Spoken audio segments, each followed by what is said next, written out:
Welcome back, boys and girls. Today we're going to hear Chapter 3 of Poppy and Rye, Night Thoughts. Aerith moved along so fast, Poppy had to race after him.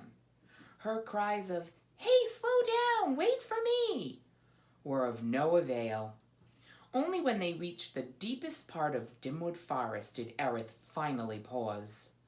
When Poppy caught up to him, the porcupine was calmly nibbling on some tender bits of bark which he had peeled from a tree.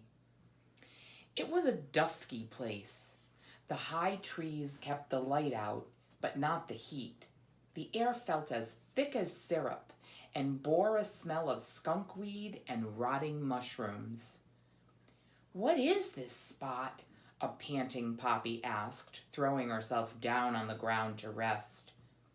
Though she had always known Dimwood Forest was big, she was beginning to fathom just how small a part of it she'd experienced.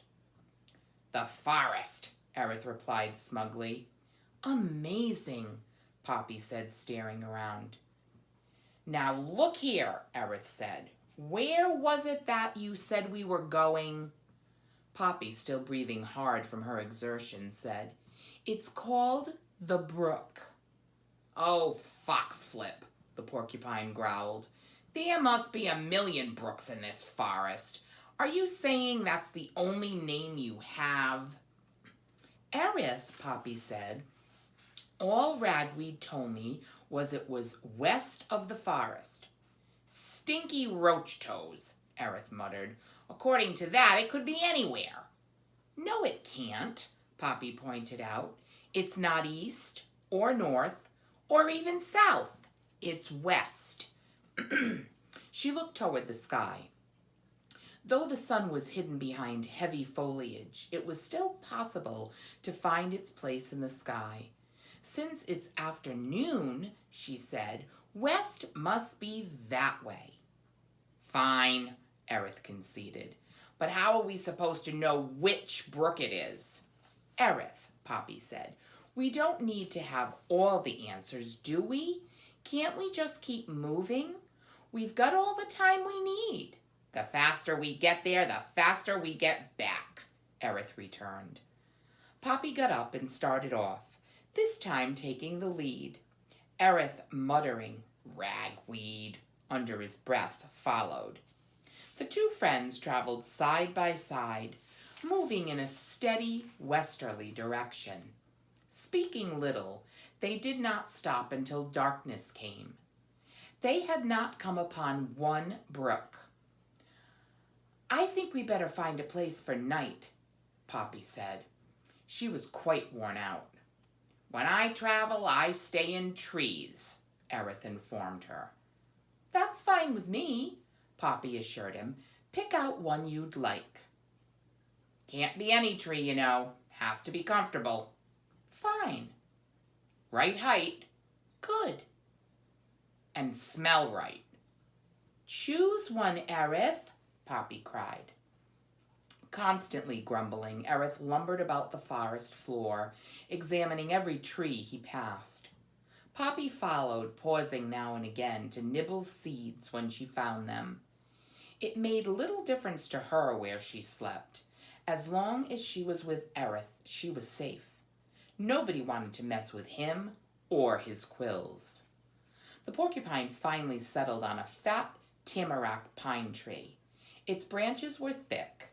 Its smell was pungent. Moving awkwardly from branch to branch, Aerith climbed. Poppy followed. Halfway up the tree, Aerith came upon a particularly fat branch whose broad width at the point where it grew out of the main tree trunk made a platform.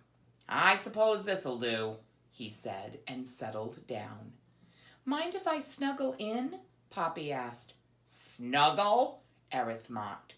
"Why don't you just say, 'Mind if I lean on you'?" "I prefer snuggle," Poppy said with a grin. She settled herself between Aerith's front paws, curled up in a ball, and took a deep, relaxing breath. Though the air was ripe with the sticky scent of pine, Poppy detected the smell of nearby blossoms. Loving flowers of any kind, she was happy.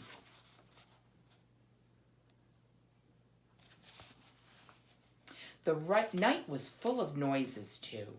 She heard the soft, padded steps of animals, the slithering of snakes, the piping of frogs, the chirping of crickets. Now and again, leaves rustled in the breeze. The night is dancing, she thought. The stars seemed so distant. How far, Poppy wondered, would she have to travel to reach one of them? Letting slip a murmur of contentment, she nestled closer to Erith.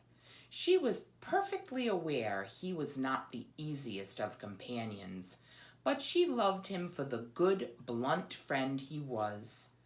Besides, whether he meant it or not, he kept her mind off the sad part of this journey, the meeting with Ragweed's parents.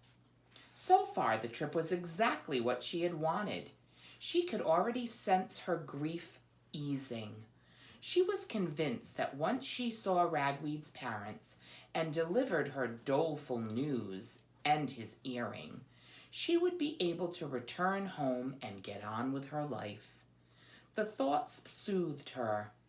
She began to drift off to sleep.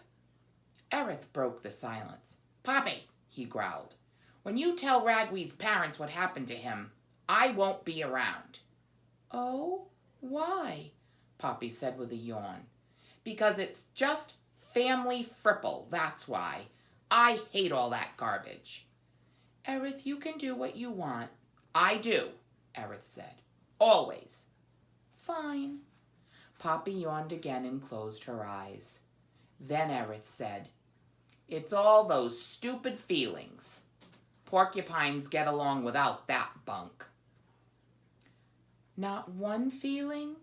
"For salt, maybe." When Poppy made no response, Erith added, "It's better that way." "How come?" Poppy asked sleepily. "Oh, chipmunk cheese. It just is." Poppy was too tired to debate. Instead, she pondered what she might say to Ragweed's parents, wondering if they would blame her for his death. Yawning, she placed her tail under her nose and was soon fast asleep. Erith stared into the dark. "This is dumb," he said to himself. "I never should have come. Ragweed," he sneered. "Nothing but ragweed. Nothing but sugared mouse slops. Phooey." And that's the end of chapter 3.